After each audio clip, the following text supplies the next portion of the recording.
और जिनको ऐसा हिसाब जिनका बैठ गया, वास्तविक महापुरुष मिल गया और वास्तविक ज्ञान उसको हो गया, उसने एडमिट कर लिया, उसको गुरु रूप में वर्ण कर लिया, वो चल पड़ा ईश्वर की ओर।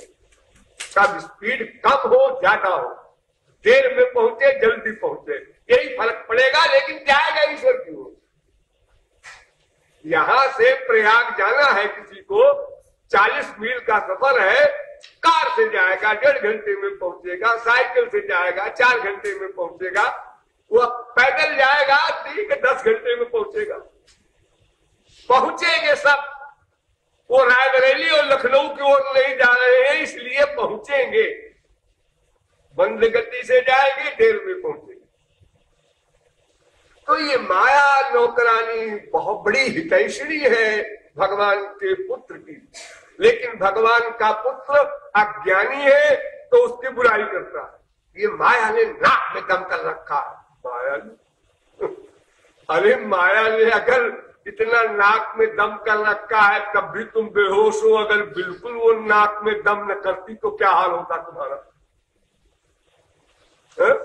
इतनी तुम मुसीबतें भोग रहे हो, इतना अपमान, इतना कष्ट, सारे संसार संबंधी, कोई फैमिली का ही नहीं, बाहर का भी, चारों ओर छल कपट प्रपंच, और उसका दुख भोग रहे। अस्तु, भगवान की एक नौकरानी है, उसका एक लड़का है, उस लड़के का नाम है अंतःकरण। ये आप लोग जो हृदय पे हाथ रखते हैं, प्यार में, खार में, दर्द में, यहां दर्द हो रहा है, ये अंतःकरण रहता है वहां, और वो सूक्ष्म होता है। एक तो पार्ट होता है हृदय फिजिकल, वो नहीं, उसमें एक अंतःकरण होता है। तो अंतःकरण के कई रूप हैं, मन, बुद्धि, चित्त, अहंकार, ये सब उसके अपने रूप हैं, खाली मन समझ लीजिए। एक मन होता है, वो मन माया से बना है, उसका निर्माण माया से हुआ है, यानी मन जड़ है।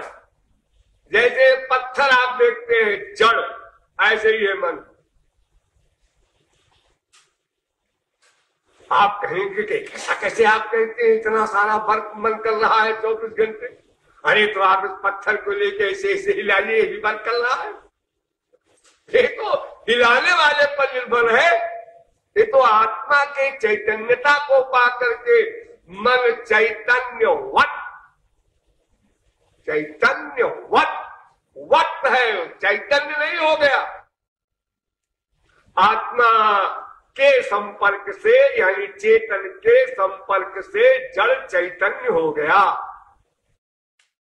आत्मा ने मन को चेतन किया, मन ने इंद्रियों को चेतन किया, इंद्रियों ने पत्थर को चेतन किया, पत्थर हिलने लगा।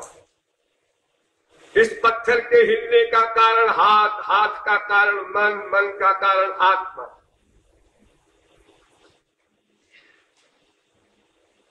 तो ये मन माया का पुत्र है। जो भी जड़ वस्तु है सब माया की संतान है, केवल मन ही नहीं, शरीर भी। आप ये संसार के जो सामान है मटेरियल, ये भी सब माया की संतान। केवल एक आत्मा को छोड़ दीजिए और एक परमात्मा को छोड़ दीजिए, बाकी जो बचा सब माया की संतान। बस सीधी सी बात। तो मन जड़ माया रूपी नौकरानी का पुत्र और आत्मा भगवान का पुत्र। अमृतस्य वै पुत्राः। अरे पुत्र ही नहीं, सब कुछ है। परमात्मा तो आत्मा का सब कुछ है, सखा भी है, पिता भी है भगवान।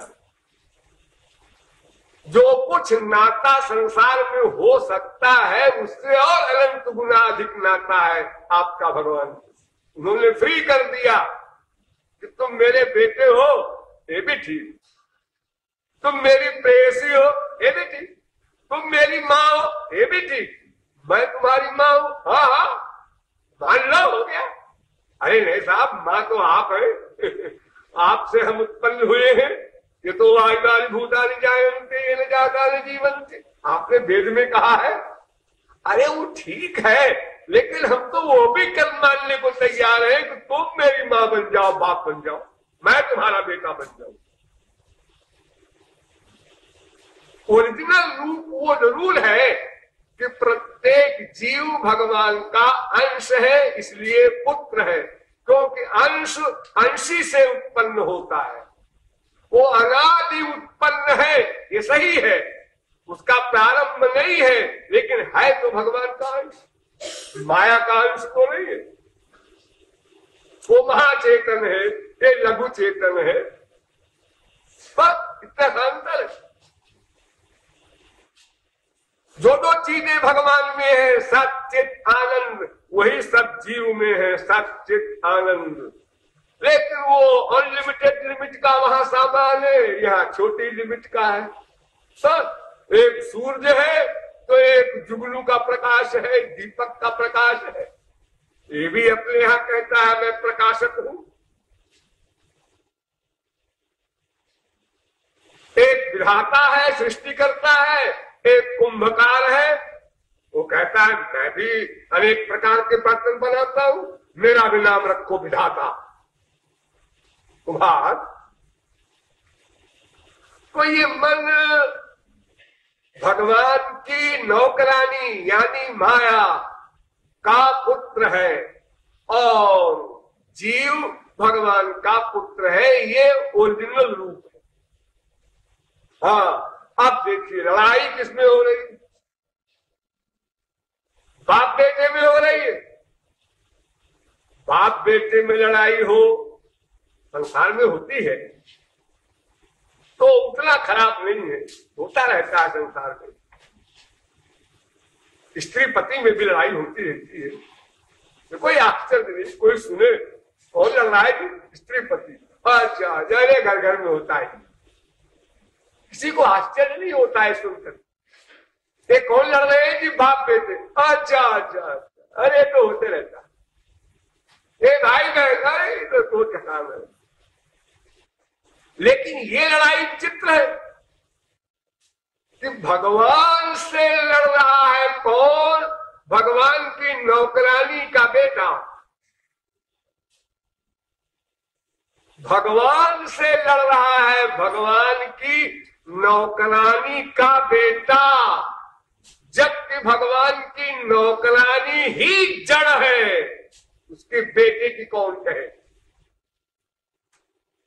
अगर भगवान अपनी पावर न दे तो माया किसी के खिलाफ क्या वर्क कर सकती है? उसका अपना ही वर्क करने वाला वर्क बंद हो जाए।